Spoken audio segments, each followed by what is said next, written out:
We started 7th chapter about consumer behavior. First, we explained the law of diminishing marginal utility. Diminishing marginal utility is that added satisfaction decline as the consumer requires additional units.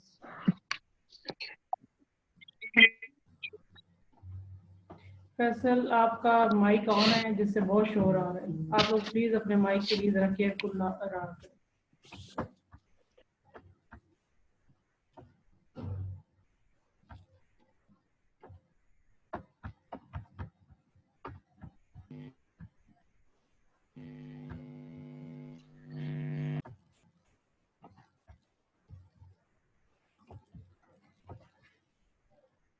And utility is want satisfying power. The utility of a good and services is the satisfaction or the pleasure we get from consuming it.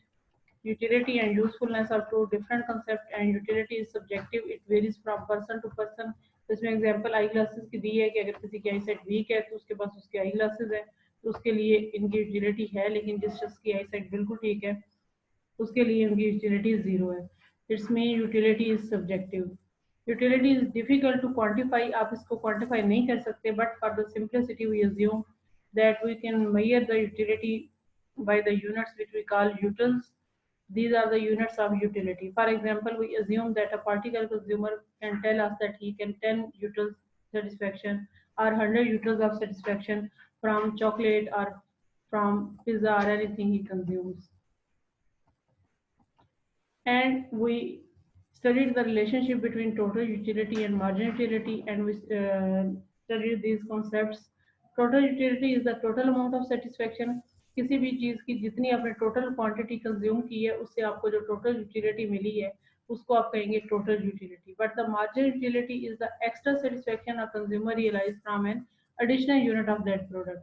आपने 3 के बाद जब किसी चीज का 4th unit consume किया तो उससे आपकी यूटिलिटी में जो एडिशन हुआ उसको आप कहेंगे मार्जिनल यूटिलिटी. इसी चीज को हमने ग्राफ से देखा कि total utility is increasing at the decreasing rate. Increasing at decreasing rate का मतलब क्या है कि हर एडिशनल यूनिट आपकी टोटल यूटिलिटी में इजाफा कर रहा है, लेकिन हर इजाफा पिछले इजाफे की निस्बत कम है.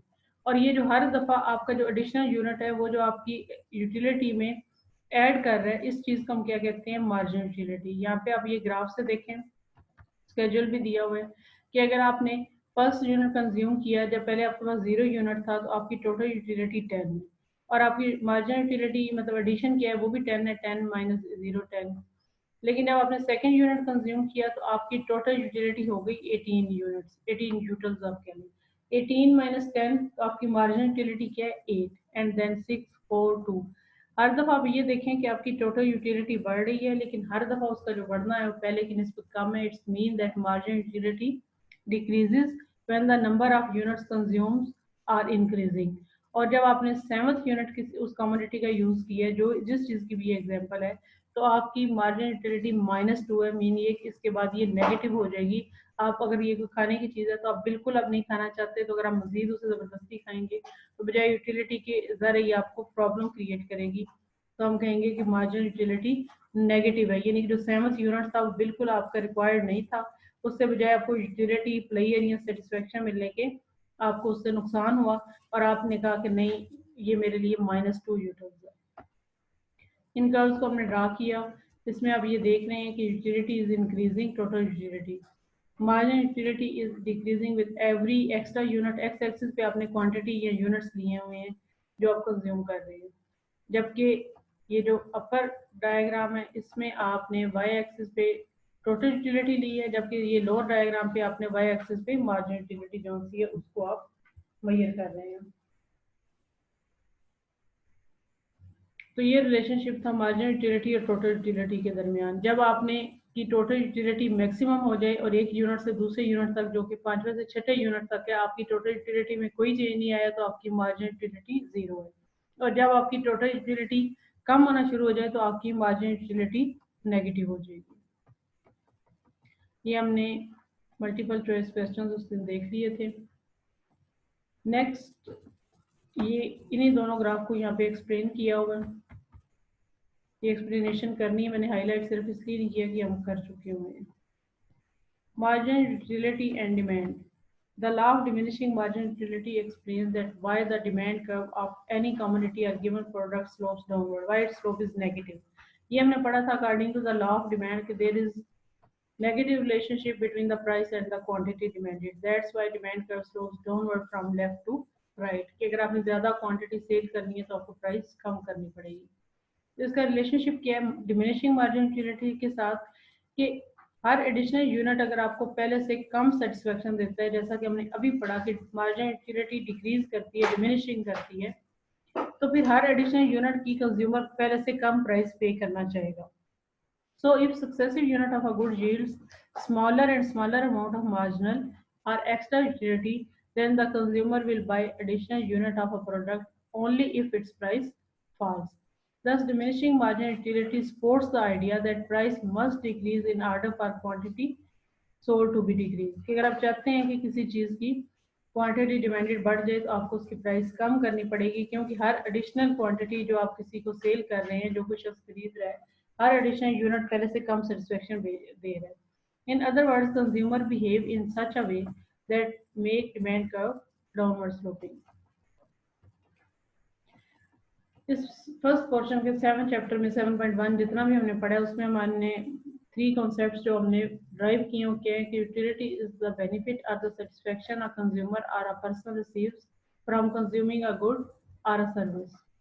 The law of diminishing marginal utility indicates that gains in satisfaction become smaller as successive units of specific products are consumed.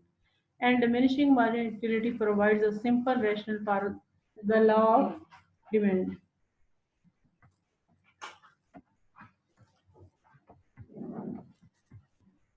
तो ये अभी हमने पीछे जो कॉन्सेप्ट पढ़ा है डिमिनिशिंग मार्जिनल यूटिलिटी का, मार्जिनल यूटिलिटी का, टोटल यूटिलिटी का और लॉ ऑफ डिमांड, इन सबको सामने रखते हुए हमने ड्राइव करना हुआ थ्योरी ऑफ कंज्यूमर बिहेवियर. इसमें हमने consumer choice and budget constraints देखेंगे. इसमें हमारे कुछ अजम्पशंस हैं कंज्यूमर्स के बारे में कि हमारे पास जो गिवन सिचुएशन है उसमें टिपिकल कंज्यूमर कैसा होता है. First of all we assume that consumer is a rational person, his behaviour is rational behaviour. जो हमने पीछे अभी तक पढ़ा है उसमें से अगर आपको क्वेश्चन बच्चे पूछना चाहें तो पूछ सकते हैं.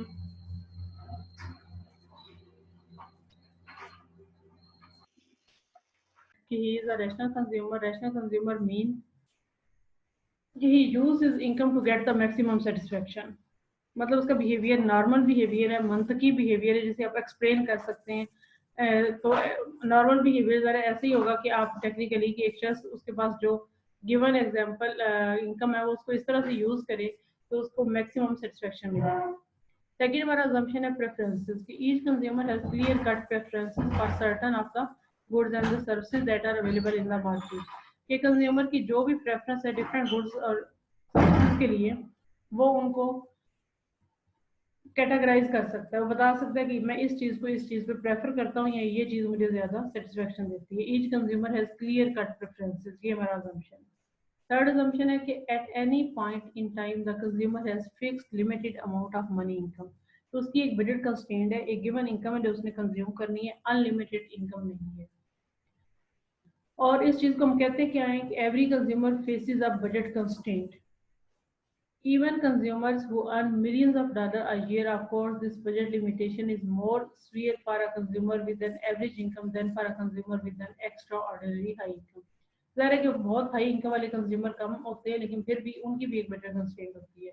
लेकिन normally in the real world हम रोजमर्रा की जिंदगी में जो भी लोग होते हैं उनकी एक बजट कंस्ट्रेंट, एक गिवन बजट होता है जिससे उन्होंने डिसाइड करना होता है कि हमने क्या लेना है और क्या नहीं लेना. Fourth assumption है कि prices goods are scarce relative to the demand for them, so every good carries a price tag. कि कोई भी चीज़ फ्री ऑफ कॉस्ट नहीं होती, उसका एक प्राइस है जो गिवन जिसके अकॉर्डिंगली आप डिसाइड करते हैं कि आप ये चीज़ खरीद सकते हैं या नहीं. और अगर खरीद सकते हैं तो आप खरीदना चाहते हैं या नहीं, या आप इसकी कितनी क्वांटिटी खरीदना चाहते हैं. तो इन सब assumptions को सामने रखते हुए हम ये समझते हैं कि एक गिवन बजट कंस्ट्रेंट के साथ, गिवन प्राइसेस के साथ, एक रैशनल कंज्यूमर जो होता है उसका पर्पस क्या है, उसका ऑब्जेक्टिव क्या है, to maximise his total utility. अब हमें पता कैसे चलेगा कि क्या चीज़ें खरीदने से कोई भी शख्स जो है वो अपनी उसकी यूटिलिटी मैक्सिमाइज होगी. तो हमारे पास एक रूल है जिसे हम कहते हैं utility maximising rule. Utility maximising rule ये है कि to maximize satisfaction, the consumer should allocate his or her money income so that lost dollars spent on each product yield the same amount of extra margin utility. And we call this utility maximizing rule.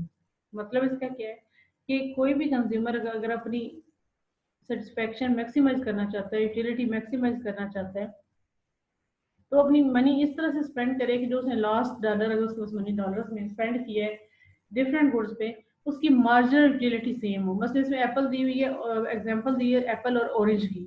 अगर आपके पास आखिरी dollar है तो आपको Apple ज्यादा satisfaction देता है orange की निस्बत, तो आप उसको एप्पल पे स्पेंड करेंगे। और अगर आपको दो ऑरेंज जोन से हैं, उनकी सेटिस्फेक्शन एक एप्पल की इक्वल है, तो आपके और दो आपको उस डॉलर के दो ऑरेंज मिल सकते हैं, तो यहाँ तो आप दो ऑरेंजेस लेंगे और वन एप्पल लेंगे। और अगर आप एक ही लेंगे तो फिर आप सिर्फ एप्पल लेंगे, क्योंकि उसकी सेटिस्फेक्शन आपको ज्यादा क्लियर ही आपको इस एग्जांपल से हो जाएगा। मतलब ये है कि जो आपका आखिरी यूनिट हो आपकी मनी का spend on each and everything, there जो marginal utility should be equal. इसको हम एक्सप्लेन करते हैं इस न्यूमेरिकल एग्जांपल से कि फॉर एग्जांपल दुनिया में बेशुमार चीजें हैं, लेकिन हम एग्जांपल के लिए लेते हैं कि there is a consumer who has total $10 to spend, और उसके लिए वो खरीद क्या सकते हैं, उसके पास दो ही चीजें हैं, एक एप्पल और एक ऑरेंजेस, जो कि वो कंज्यूमर खरीद सकता है। ये जो आपका फर्स्ट कॉलम है इसमें आपने दिया हुआ है यूनिट ऑफ प्रोडक्ट्स, तो उसने फर्स्ट एप्पल खरीदा, सेकंड, थर्ड, फोर्थ, ये यूनिट्स है, कितने यूनिट खरीदे। ये जो आपका कॉलम ए है एप्पल के लिए, ये आपको बताता है कि पहला यूनिट जब उसने खरीदा तो उसकी मार्जिनल यूटिलिटी उससे 10 यूटिल्स थी, सेकंड खरीदा तो उसकी मार्जिनल यूटिलिटी 8 यूटिल्स थी, then 7, 6, 5th, 4th and 7th apple तक उसकी मार्जिनल यूटिलिटी कम होकर 3 यूटिल्स रह गई थी। अब अगला क्वेश्चन ये है कि एप्पल की प्राइस क्या है, $1। तो फर्स्ट एप्पल उसने खरीदा, तो पर डॉलर उसकी यूटिलिटी मार्जिनल यूटिलिटी कितनी है, तो आपने क्या करना है, इस अमाउंट को, ये जो आपकी मार्जिनल यूटिलिटी यहाँ पे दी है, इसको प्राइस से डिवाइड कर दें। ये 8 है, इसको आप 1 से डिवाइड करें तो आपका आंसर फिर 8 ही आ गया। मतलब पर dollar marginal utility first unit की 10 है, सेकंड की 8 है, थर्ड की 7, फोर्थ की 6, फिफ्थ की 5 एंड सिक्स की 4 एंड सेवंथ की 3 है। अब जहां तक ऑरेंज की बात है, इनकी प्राइस क्या है, इनकी है $2 पर यूनिट। अब अगर $2 है इसकी प्राइस पर यूनिट, और मार्जिनल यूटिलिटी हमने ये कहा कि जो फर्स्ट ऑरेंज उसने खरीदा वो उसे मार्जिनल यूटिलिटी 24 की दे रहा है, सेकंड ऑरेंज उसे 20, अपनी चॉइस है, हो सकता है कि इस कंज्यूमर को ऑरेंज ज्यादा पसंद हो, थर्ड यूनिट उसे 18 यूटिल्स की मार्जिनल यूटिलिटी दे रहे हैं। अब बात यह है कि उसको पर डॉलर कितनी मिल रही है। उसने जो पहले यूनिट परचेज की है उसको आप डिवाइड करें इस 24 से, तो 24 डिवाइडेड बाई 2 प्राइस थी आपकी per orange, 24 divided by 2 is equal to 12। तो अब आपको $1 की जो यूटिलिटी मिली है मार्जिनल यूटिलिटी, वो कितनी है, 12। सेकेंड डॉलर आपने स्पेंड किया तो आपकी मार्जिनल यूटिलिटी 20 थी, आपने 20 डिवाइडेड बाई 2 किया तो आंसर आपका 10 आ गया। अब आप देखेंगे कंज्यूमर मार्केट में गया, इसके पास $10 थे, इसने सोचा मैं पहला डॉलर स्पेंड करूं पर डॉलर, तो एक या तो एप्पल ले सकता हूँ, और या फिर मैं ऑरेंज जोन्स है वो एक नहीं मिल सकता, ऑरेंज जोन्स है वो आपको हाफ मिलेगा। इस चीज को सामने रखते हुए इस कंज्यूमर ने डिसीजन प्रोसेस कैसे होगा कि उसके पास पहले $2 आप अज्यूम करें उसे स्पेंड करने में। अब पहले $2 अगर वो स्पेंड करे तो 2 सेब ले सकता है जो भी ये कंज्यूमर है, या वो एक एप्पल ले सकता है। अब अगर वो एक एक ऑरेंज सॉरी ले सकते हैं, एक ऑरेंज अगर वो लेगा तो उसकी पर डॉलर मार्जिनल यूटिलिटी क्या है, 12। लेकिन अगर वो दो ऑरेंज ले तो उन दोनों की पर डॉलर मार्जिनल यूटिलिटी 8 है, और वो 8 + 8 16 आपके पास आंसर आ जाएगा। इस सिचुएशन में मार्जिनल यूटिलिटी को कंपेयर करते हुए होली इन्होंने कंज्यूमर का नाम रखा हुआ है, it should first spend $2 on the first orange because its marginal utility पर dollar of 12 units is higher than the first apple. First apple की मार्जिनल यूटिलिटी 10 थी, फर्स्ट ऑरेंज की क्या थी, 12 थी। तो आप ऐसा करें कि आप एक ऑरेंज खरीद लें, but now Holi finds herself indifferent between whether to buy second orange or the first apple। ये आप देखिए कि आपने फर्स्ट मार्जिनल यूटिलिटी पर डॉलर देखी तो वो कितनी है, 12 है। फर्स्ट यूटिलिटी एप्पल की क्या है, पर डॉलर 10 है। इसमें तो आपने आसानी से डिसाइड कर लिया कि आपने एप्पल नहीं लेना बल्कि आपने फर्स्ट ऑरेंज लेना है, क्योंकि पर डॉलर यूटिलिटी ऑरेंज की ज्यादा है। अब जब आप एक ऑरेंज खरीद चुके हैं, अभी पीछे आपके पास आपके पास $8 मौजूद है। उनसे अब आगे आप क्या करेंगे कि आप नेक्स्ट कंपेयर करें कि अभी आप पहला एप्पल आपने नहीं खरीदा, पहले एप्पल की मार्जिन यूटिलिटी क्या है, 10 पर डॉलर, जबकि पहले ऑरेंज सेकंड ऑरेंज की क्या है, उसकी भी 10 पर डॉलर है। तो अब ये जो सेकंड ऑरेंज और फर्स्ट एप्पल है, इनकी मार्जिन यूटिलिटी पर डॉलर सेम है। इसलिए अब आप ये दोनों, क्योंकि आपके पास बजट मौजूद है, आपने सारा बजट कंज्यूम करना है, ये हमारा असम्पशन है। तो इस कंज्यूमर ने अब क्या किया कि पहला एप्पल ले लिया और सेकंड उसने ऑरेंज ले लिया। अब उसके पास क्या है, उसने डिसाइड करना है कि third orange and second Apple. Third orange और सेकंड एप्पल में से आप देखें कि थर्ड ऑरेंज की 9 पर डॉलर है और सेकंड एप्पल की ओनली 8 है। अच्छा, अब इसमें आप देखेंगे सेकंड एप्पल की 8 है और थर्ड ऑरेंज की 9 है, तो आपने आराम से क्या किया है उस कंज्यूमर ने कि ये 9 ज्यादा थी, उसने एक ऑरेंज और खरीद लिया। जब वो एक ऑरेंज और खरीद लिया तो अब आगे मजीद उसके पास अभी कुछ मनी मौजूद है, तो उसने फिर कंपेयर किया कि सेकंड एप्पल की 8 है और फोर्थ ऑरेंज की भी 8 है, ये दोनों आप परचेज कर लें, इन दोनों की इक्वल सेटिस्फेक्शन है। और इस जगह पे आपका अगर बजट कंज्यूम हो गया और आपने जो लास्ट यूनिट जो कंज्यूम किए थे, उससे आपकी दोनों से जो मार्जिन यूटिलिटी है वो इक्वल है। आपने ये प्रैक्टिस अब घर में करके देखनी है कि ये कंज्यूमर कोई भी और कॉम्बिनेशन खरीदता तो उसकी टोटल यूटिलिटी इतनी नहीं हो सकती थी जितनी कि इस कॉम्बिनेशन से है। द यूटिलिटी मैक्सिमाइजिंग कॉम्बिनेशन, जो कि ये सारा आप रीड करें, यहाँ पे डिटेल में दिया हुआ है। तो उसमें क्या है कि Holi is getting 2 apples and 4 oranges. अब आप इसको टोटल करें कि मार्जिनल यूटिलिटी इंफॉर्मेशन कितनी है, 2 ऑरेंजेस की, 2 एप्पल्स की एंड 4 ऑरेंजेस की। तो टोटल उसकी यूटिलिटी है 18, अगर अब वो कलेक्ट करें किस चीज़ की, एप्पल्स की। और ऑरेंज से उन्होंने जो टोटल की है उसको भी लेके आप इन सबको जमा करें, 24 20 प्लस 18 प्लस 16 यूटल्स, आपका 78 यूटल्स आ जाती है। आप सेटिस्फेक्शन है किस चीज़ की, ये ऑरेंज से है, पहले ऑरेंज से जो से मिली, जो दूसरे से, तीसरे से, इन सबको आप टोटल कर लें। अब उसने जो $10 टोटल स्पेंड किए हैं, तो इसकी जो टोटल यूटिलिटी है वो 18 प्लस 78 यूटल्स ऑफ सेटिस्फेक्शन है।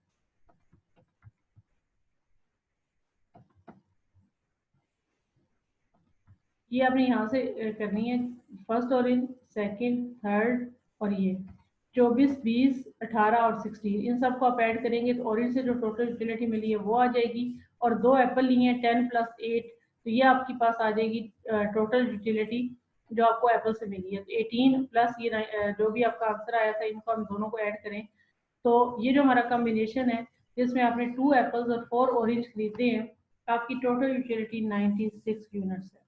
अब आप इसको अपनी प्रैक्टिस के लिए चेक करके देखें कि आप कोई भी और कॉम्बिनेशन लेंगे जिनकी मार्जिन यूटिलिटी, ये हमने कॉम्बिनेशन कैसे चूज किया कि उसने अपनी लास्ट जो मनी इनकम का यूनिट था किस चीज पे उसने स्पेंड किया, उसने एक यूनिट एप्पल पे स्पेंड किया जिसकी मार्जिन यूटिलिटी 8 थी, और उसने दूसरा यूनिट ऑरेंज पे स्पेंड किया और उसकी भी मार्जिन यूटिलिटी 8 थी।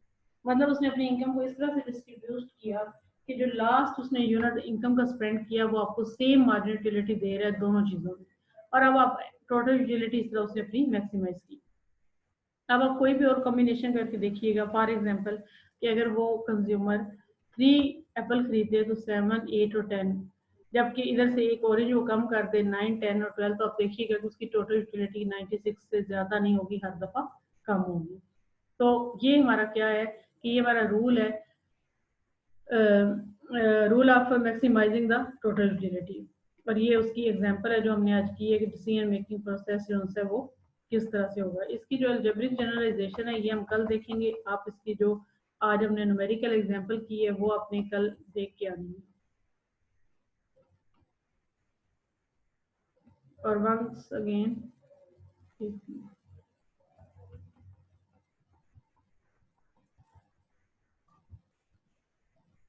ये हमारी अजम्पशन है कंज्यूमर की चॉइस और बजट कंस्ट्रेंट के बारे में।